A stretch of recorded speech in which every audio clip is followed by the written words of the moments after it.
warahmatullahi wabarakatuh. Semangat pagi, semoga kita semua selalu dalam kondisi baik-baik saja. Pada kesempatan kali ini saya akan membahas tentang penggunaan turunan trigonometri bagian 2. Sebelumnya saya sudah bahas tentang penggunaan turunan trigonometri terkait dengan nilai maksimum, nilai minimum, titik stasioner, fungsi naik dan fungsi turun pada suatu fungsi trigonometri.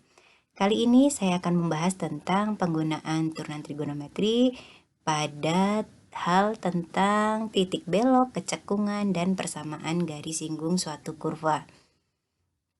Nah, dimisalkan ada A kurang dari C kurang dari B, artinya A ini terletak sebelah kirinya C dan B terletak di sebelah kanannya C.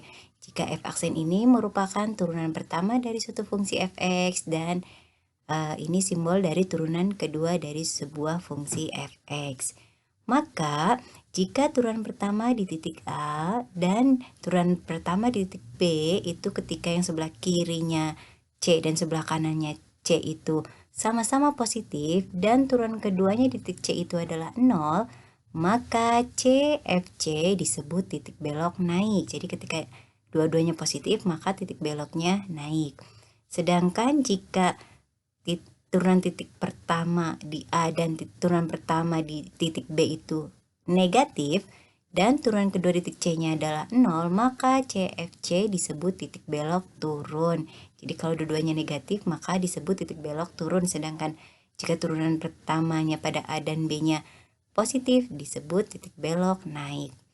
Lalu kecekungan. Suatu fungsi dikatakan cekung ke atas jika turunan keduanya positif, sedangkan fungsi dikatakan memiliki cekung ke bawah ketika turunan keduanya kurang dari 0. Lalu bagaimana dengan kemiringan atau gradien dari suatu garis singgung?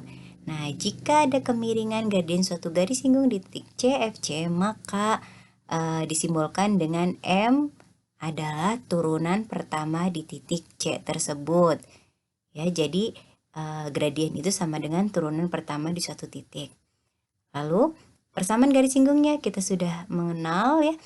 Persamaan garis singgungnya adalah Y dikurangi Y1 sama dengan M dikali X min X1. Nah, jika kita aplikasikan Y min Y1-nya adalah titik Y-nya, yaitu berarti FC di sini, dan gradiennya itu adalah turunan pertama di titik C, X min X1-nya adalah titik C itu sendiri. Nah, kita langsung ke contoh saja. Misalnya kita mau mencari titik belok suatu kurva Y sama dengan sin X dengan X dibatasi oleh 0 derajat sampai 360 derajat. Nah, caranya adalah pertama, suatu kurvanya sendiri kita turunkan terlebih dahulu. Turunan dari sin adalah cos ya. Lalu turunan keduanya adalah negatif sin, karena turunan cos adalah negatif sin. Kenapa kita ke turunan kedua? Karena tadi syarat titik belok adalah turunan keduanya sama dengan 0. Nah, ini syaratnya tadi. Kita substitusi aja turunan keduanya itu min sin X sama dengan 0. Nah, 0 dibagi negatif tetap 0, jadi sin X sama dengan 0. Persamaan trigonometrinya, jika sebelah kiri sin, maka sebelah kanan juga harus kita ubah bentuknya menjadi sin. Sin X sama dengan sin berapa yang hasilnya 0, yaitu sin 0 derajat. Lalu ada dua persamaan, yaitu persamaan pertama adalah sudut sebelah kiri, yaitu X, sudut sebelah kanan adalah 0 derajat, ditambah periodenya. Periode dari sin adalah K dikali 360 derajat. Nah, di sini tidak ada nilai X memurni. Kenapa? Ketika K-nya diganti negatif, hasilnya negatif, sedangkan X yang diminta adalah 0 sampai 360 derajat. Ketika kita ganti 0 didapatkan 0, sedangkan di sini 0-nya tidak boleh ikut. Ketika saya ganti dengan 1 menghasilkan 360 dan di sini 360-nya tidak ikut. Jadi tidak ada nilai X yang memenuhi. Maka lanjut ke bentuk penyelesaian kedua dari bentuk sin, yaitu X sama dengan sudut sebelah kiri sama dengan rumus kuadran 2 itu 180 dikurangi sudut yang ini, sudutnya berapa? 0. Diperoleh X sama dengan 180 derajat ditambah K kali 360 derajat periodenya.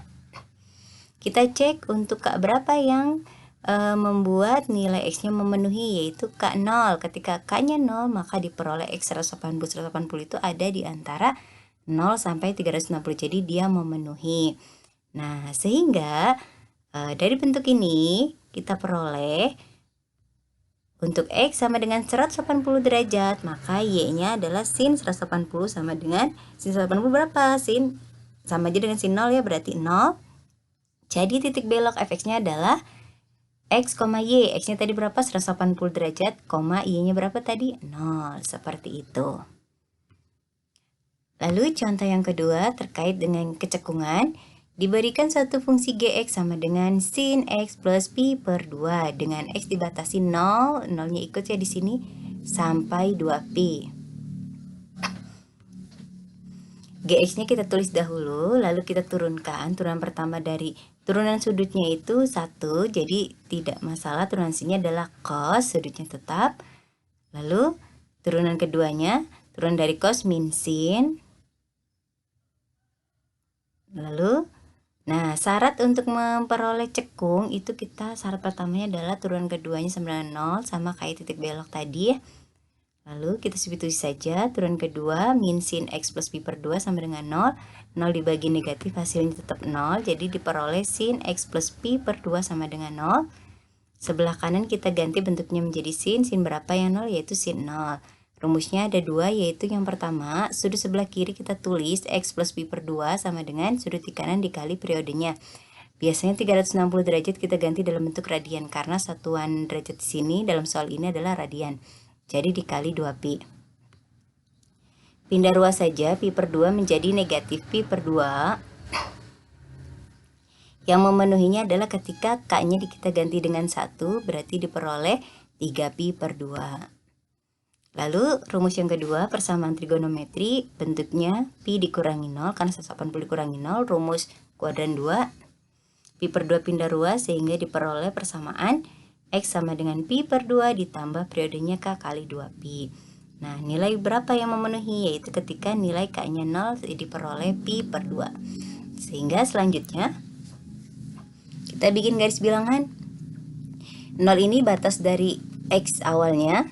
Terus nilai yang tadi kita cari itu ditaruh di sini, diurutkan dari pi per 2, 3pi per 2, lalu terakhir minta 2pi, kita tulis 2pi-nya. Selanjutnya kita bikin tanda, kita ambil 0 sampai pi per 2, misalnya ambil 10 derajat ya. Kita masukkan ke sini, x-nya diganti dengan 10 ditambah pi per 2 itu 90, berarti 100 itu di kuadran 2. Kuadran 2 itu nilai sin-nya positif kali negatif jadi negatif. Di sini 90 sampai 270 kita ambil 100 saja, 100 tambah 90 itu berarti 190 ada di kuadran 3. Kuadran 3 itu nilainya negatif kali negatif jadi positif. Yang ini 270 sampai itu ambil aja 300 ditambah 90, 390 itu ada di kuadran 1 setelah satu putaran penuh. Kuadran 1 itu positif dikali negatif jadi negatif. Nah, setelah bikin tanda, kita mau cari cekung. Nah, cekung ke atas, itu berarti kita pilih yang positif. Nah, terlihat di sini yang positif itu berada pada interval berapa? Yaitu pi per 2 sampai 3pi per 2. Nih, jadi G cekung ke atas pada interval pi per 2 kurang dari X kurang dari pi per 2. Lalu, untuk yang cekung ke bawah, kita pilih aja yang tadi negatif. Ada dua ya, ada dua daerah, yaitu 0 kurang dari X kurang dari pi per 2 atau 3pi per 2 kurang dari X kurang dari 2pi. Lalu selanjutnya contoh tentang persamaan garis singgung. Ingat persamaan garis singgungnya adalah Y min Y1 sama dengan MX min X1. Dengan kita udah tahu turun dari Y sama dengan cos 2X, turunan sudutnya min negatif 2, turunan cosnya adalah sin, sudutnya tetap. Nah, kita tahu gradien adalah turunan pertama di titik yang diminta. Titik yang dimintanya adalah pi per 2 X-nya. Berarti turunan pertama pada saat X pi per 2, kita tinggal ganti saja. Negatif 2 sin 2 kali pi per 2, berarti sin pi itu senilai dengan 0. Maka negatif 2 dikali 0 sama dengan 0. Jadi gradiennya 0 ya. Lalu untuk X1, karena kita butuh X1 dan Y1. X1-nya tadi udah dalam soal yaitu pi per 2, kita nyari Y1-nya. Nyari Y1 itu balik lagi ke soalnya ya, dimasukkan ke soal saja yaitu cos 2 cos 2 dikali X-nya ganti pi per 2, berarti cos pi itu senilai dengan negatif 1. Nah, tinggal kita substitusi ke persamaan garisnya. Y min Y1 sama dengan MX min X1. Y dengan X tetap. Y1 kita substitusi tadi diperoleh negatif 1 sama dengan M-nya 0, X dikurangi S1-nya pi per 2. Negatif dikurangi, ini negatif-negatif jadi positif, 0 dikali berapapun hasilnya 0, lalu Y sama dengan pindah ruas jadi negatif 1. Jadi persamaan garis singgung pada kurva Y sama dengan cos 2X pada X pi per 2 adalah Y sama dengan negatif 1. Jadi gimana? Mudah dipahami ya, ini rumus tidak asing karena sudah pernah dipelajari dari SMP. Sekarang tinggal kita nanti diskusi saja. Oke, sekian dan terima kasih. Ingat, teruslah belajar supaya menjadi pemilik masa depan. Wassalamualaikum warahmatullahi wabarakatuh.